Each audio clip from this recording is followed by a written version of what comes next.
Black Burns Fast, and it's a quirky coming of age film set at a prestigious boarding school in South Africa, where 17-year-old Luthando is on track for a normal academic year until Ayanda arrives at the school and forces her really to rethink everything. Now, the film is released nationwide in cinemas, and it follows its international festival screening, including the 76th Berlin International Film Festival in February of 2026.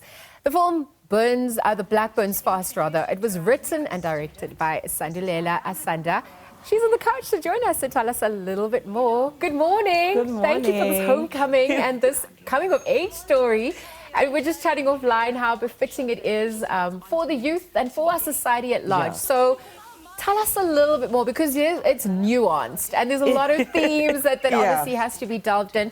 So well received as well on the international front, and now you brought it back home. Yeah, it's really exciting to bring it back home. Like, yes, this film has been around the world more than I have ever been. But it's really nice to have it back home because it's very South African, it's very specific South African humor. So I'm really excited for our home audiences to experience that. Yeah. The creative process itself was entertaining, to say the least. Perhaps even what happened off camera, you were saying, the energy, the safety, the dance that was just gone into working with such young talent, right? And then getting the story to be told so authentically. Please tell us how you and Kate went about doing that. So this was a really important story for me to tell, specifically because as a young queer person, I didn't really have stories like this growing up. So I wanted this film to be just like a love letter to my younger self, but also to the girls who really kept me sane during high school. And, in the casting process, it seems like a lot of the actresses who sent in tapes really resonated with the story and what we were trying to do. And we found this amazing group of 6 girls who made the story, it used to be the focus on these 2 girls, but really it's become an ensemble piece because they all bring such wonderful energy and performances to the story. So we cast them one by one, and then we had callbacks with chemistry tests, and the girls just clicked like this. They are wonderful professionals, but also so open to learning. And I think that's energy that they also brought to the set. We had such a great time. Yeah. Okay, let's get into the characters. Homegirl Luthando, you're developing her own hero's journey, if you want to call it that. She's messy. Yeah. Who would it be at that age? Exactly. Also, trying to find out where you belong.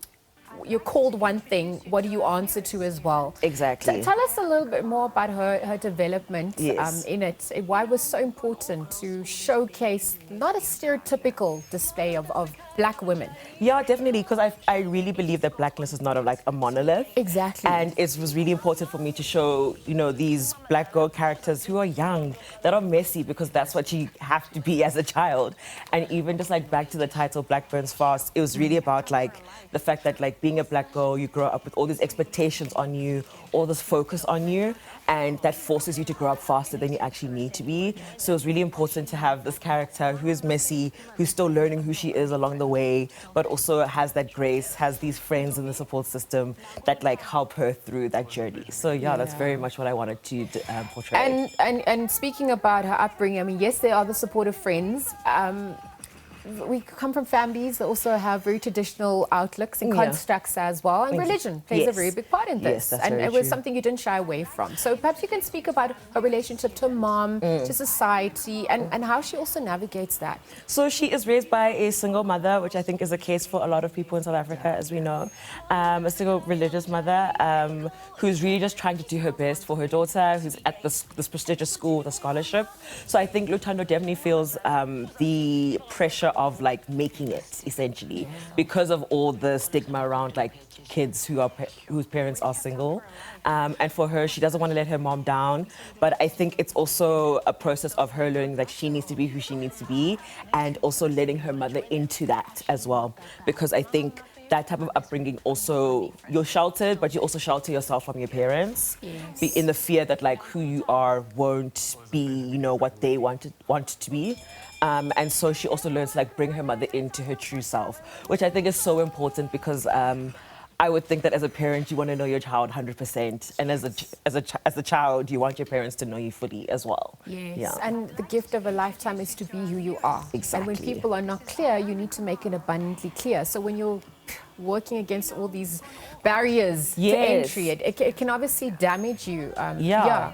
And I think it's so important, especially in terms of self-actualization. Yeah. Like when I started writing the script, I was 25 and I'd been running around the streets as a baby gay for a few years already. Okay. And I was really thinking about like, hey, had I been in high school and had the language to like talk about this feeling that I had and this difference that I felt, I really think that I would have been a much happier person, had a much better experience in high school, because I would have known who exactly that like I was and how to like navigate the world in a more authentic and in a way that was more true to who I was. Well, who you I said it am. earlier, Yeah. representation, seeing ourselves reflected in art and society matters. Yes. And your process was a purpose, because you've now birthed this. And I just wonder why it's so important for this next generation. They're audacious. They speak out. They don't come with the baggage that the previous generations would have had, not sweeping things under the carpet. So we look at the impact, the conversations you want to spark through this. Tell us about that intention for you. Yeah, it was really important that I feel like our media needs to reflect the people that it's speaking to. So like you said, like this generation is audacious and they want to talk about things. Like we can't like sweep under the rug, institutions and like things that are influenced by like racism, classism, all those things. And I think this film does that in a way that makes you laugh, but also makes you think, which is really important. And I really hope that, people are going out of the cinema talking about these things and, pushing to make change. Well, we're in the information age. There's a lot happening. So it's about how to sift through that. You've added a vantage point through this film. Thank you for sharing your story. And we wish you all the best of luck. Thank you obviously, so it's much. at box office now. Let's see how it obviously plays out there, literally. South African coming-of-age film Black Burns Fast, directed, written by Sandulela Asanda. Launched its limited nationwide cinema release as well. Just wishing her and the team all the best of luck as they continue to fly the flag and tell our authentic stories as well.